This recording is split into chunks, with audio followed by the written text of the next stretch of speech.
지금 규제 지역은 좋은 입지를 기준으로 호가는 여전히 높습니다. 물론 호가가 다 높은 건 아니고 추춤하는 곳도 있지만요. 거의 신고가 수준에 머물러 있는 곳도 많습니다. 예를 들어서 올림픽 패밀리타운 같은 경우도 이것도 재건축으로서 잠룡 중에 하나죠. 그런데 호가가 굉장히 많이 올라와 있습니다. 그리고 상급지 중에서 이제 분당 쪽도 한번 보면요. 다 그런 건 아닙니다. 그런데 이제 곳곳에 숨어 있습니다. 백현마을 이단지 같은 경우도 호가가 지금 이까지 올라와 있네요. 지금 호가 차이가 뭐냐면 거래도 안 됐지만요. 마지막에 거래된 게 21억인데 지금 호가는 27억에 있습니다. 도대체 얼마나 올라간 건지 모르겠습니다. 아까 보여줬던 올림픽 패밀리 같은 경우도 지금 호가랑 상한가가 25억, 하한가 28억, 실제 거래가 한 24억 9,500, 25억이 됐는데 호가가 28억 5천입니다. 꽤 많이 나죠. 여기도 보면은 마지막에 10월 달에 거래된 게 24억 9천인데 호가가 28억 5천 29억입니다. 지금 규제 지역은 좋은 입지에 따라서 좀 다른 물건별로 차이는 있지만요. 여전히 호가가 높은 거를 알 수가 있습니다. 비단 그냥 입지가 좋은 지역만 그런가라고 이제 생각을 하면요. 사람들의 수요가 몰리는 곳 어떤 곳이 있을까요? 저는 용인 같은 경우는 젊은 사람들이 좋아하거든요. 일자리와 연결이 굉장히 좋고 그리고 일자리 중에서도 신분당선이 연결이 강남하고 연결성이 좋잖아요. 그리고 수지 같은 경우는 교육 수요가 좋기 때문에 지금 용인 수지 같은 경우도 규제 지역으로 지정되어 있음에도 불구하고 신축을 준비하고 있는 리모델링 단지 같은 경우도 호가가 상승하고 있습니다. 그래서 지금 리모델링이 되는 아파트를 보면은 주공 9단지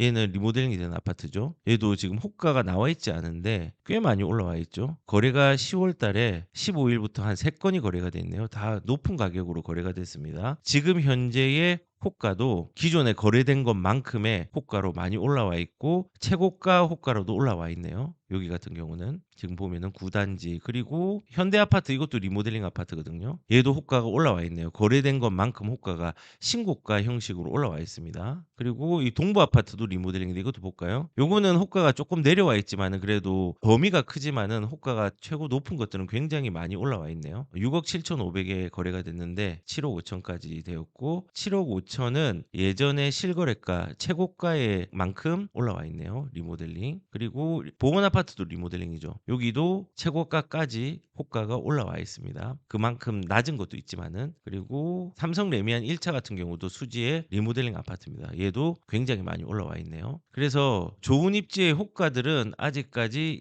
여전하다라고 이제 말씀을 드릴 수 있습니다. 근데 왜 이런 현상들이 생길까? 지금 이제 이렇게 생각하시면 돼요. 지금 규제 지역도요. 이사철 수요가 증가하고 있잖아요. 근데 이사철 같지가 않죠. 왜 그러냐? 거래할 매물들이 없거든요. 실거주 규제와 대출 규제로 이 실제로 거래할 물건들이 쪼그라들었습니다. 왜냐면은 물건이 잘 안 나옵니다. 전세에 대한 부분들도 4년을 해야 되는데 실거주 의무가 있으니까는 4년 동안에 묶여 있는 물건들이 굉장히 많죠. 대출도 지금 많이 안 나오니까는 거래할 물건들이 쪼그라들었어요. 근데 수요는 있어요. 그러면 어떻게 결과적으로 매물은 줄고 호가는 높아지고 거래가 둔화되는 시장이 형성되는 거예요.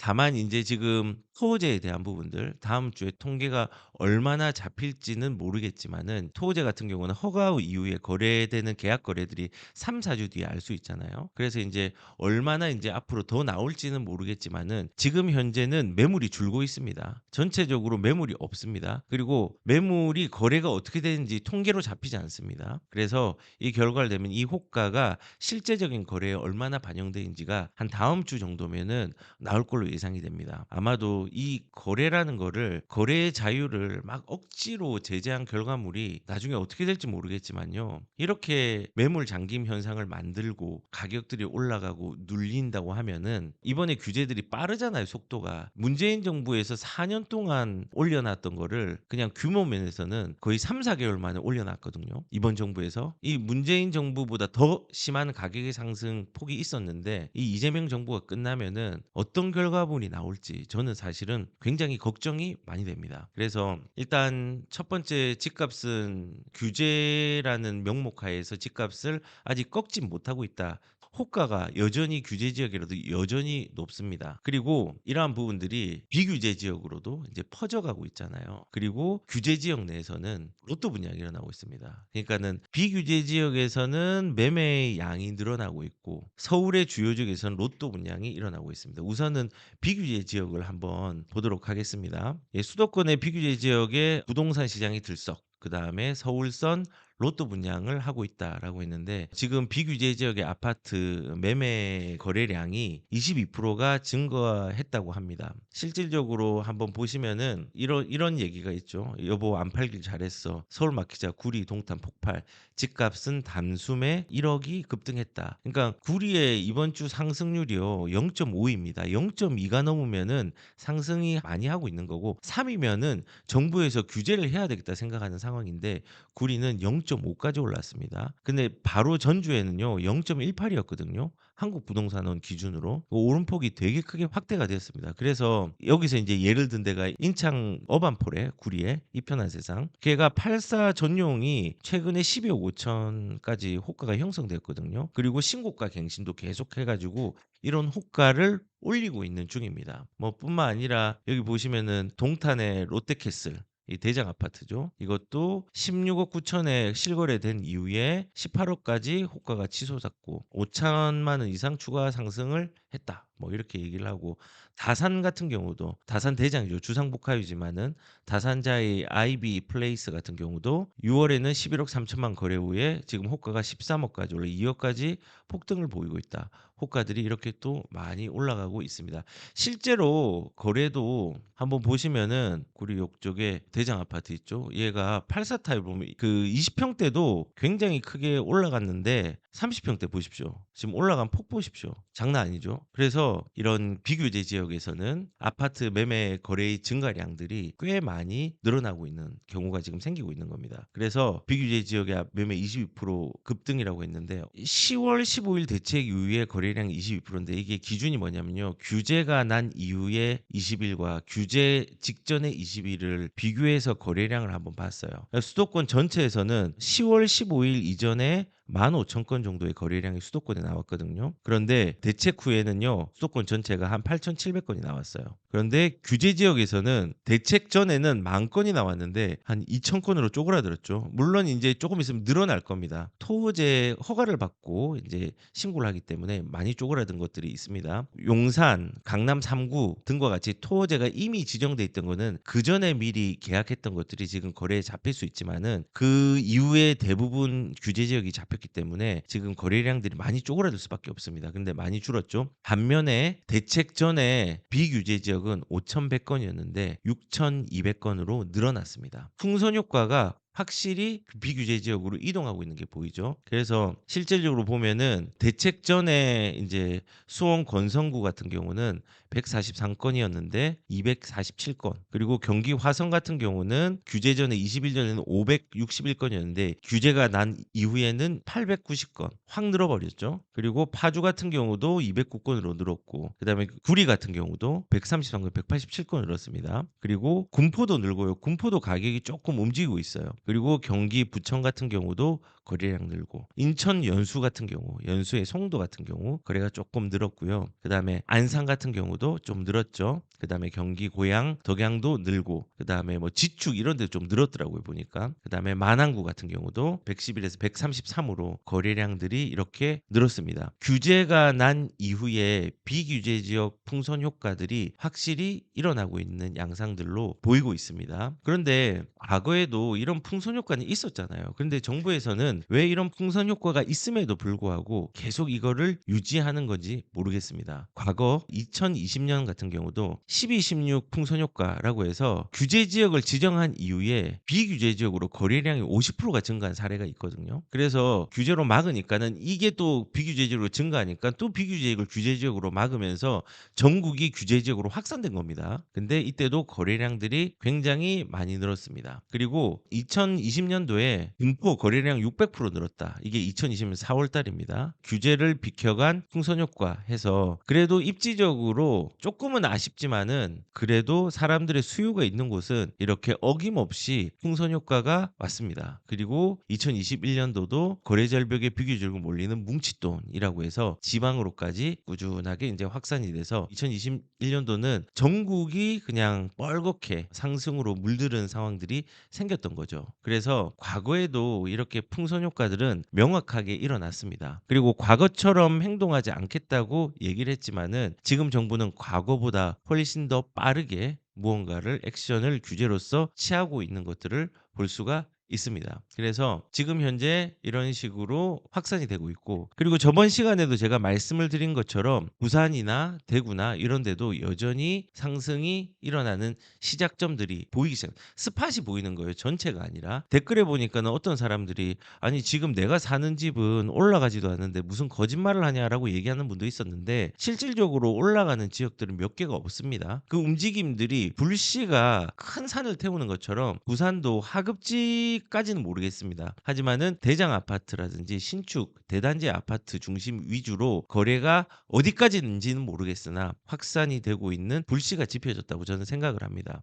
그래서 실질적으로 이런 신문도 나왔죠. 2년 만에 반전이 일어났다. 집값 1억 3천 뛰었어요. 떠들썩. 여기가 어디냐? 부산이거든요. 근데 실제로 이게 아파트가 힐스테이트 남천 더 퍼스트라는 아파트인데 소규모 아파트입니다. 조금 그래도 신축에 해당되는 거고. 그래서 전용 면적이 지난달에 8억 2천에 이제 신고가를 썼습니다. 그리고 왜냐하면은 그 전 거래가 6억 9천이었는데 거래가 1억 3천이 올라가는 기간들이 좀 길긴 했어요. 층수는 지금 거래된 것이 조금 더 안 좋지만은 최근에 거래된 것이 그래도 이렇게 이제 움직임이 있다라고 신문을 했는데, 사실은 이거보다는 대연 혁신이라든지 아니면은 거제라든지 이제 사직동, 그다음에 수영, 그리고 해운대 우동의 일부 지역들, 제송동 요 위주로 열심히 움직이고 있습니다. 그래서 실제로 아파트 해수동 상승세는 여전하다. 예, 서부산은 하락을 줄였다라고 했는데 지금 수영구 같은 경우가 한 0.17 올랐습니다. 저번에 0.20을 넘었었는데 이번에 조금 줄어들었죠. 그리고 이 수영구는 밀락동하고 광안동의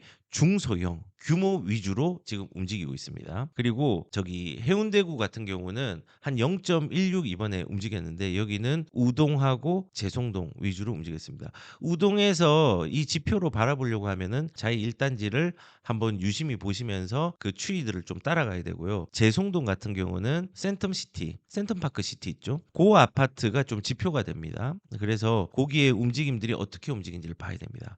그리고 동래구는 온천동하고 사직동 위주로 0.08 움직였습니다. 그래서 온천 사직동에서는 레미안 아이파크, 그 다음에 레이 카운티 그런 아파트들, 그리고 이제 거기에 대장 아파트들, 거제 홈타운 주변에 아시아드라든지 쌍용이라든지 있잖아요. 그런 아파트들이 이제 움직임들을 조금은 주도를 하고 있는 것 같습니다. 다만 이제 서부산 같은 경우는 조금 하락폭을 줄이긴 했는데 아직까지 반등을 하고 있지는 않습니다. 그리고 개인적으로는 투자를 할 때는 해수동 위주로 하시는 게 맞다고 생각합니다. 물론 진구의 촉진지구라든지 이런 것들 아직 나쁘진 않지만은 그래도 이런 해수동 위주로 어떤 지표들을 바라보면서 거기에 움직임에 따라서 투자를 하는 게 저는 좋다고 생각합니다. 특히 이제 수영 같은 경우는 아마도 내년에 움직임들이 좀 가시적으로 많이 보일 거라고 생각이 드는 게, 지금 삼익비치 같은 경우도 거기에 이제 대장이잖아요. 재건축 대장인데 11월 22일 날 사업 시행인가 변경에 대한 총회를 엽니다. 그리고 거기에 대한 부분들을 좀 확인을 하고 난 다음에 그 주변으로 가격들이 좀 움직임들이 조금 있지 않을까. 이게 이제 파동이 되어 가지고 내년 정도에는 수영,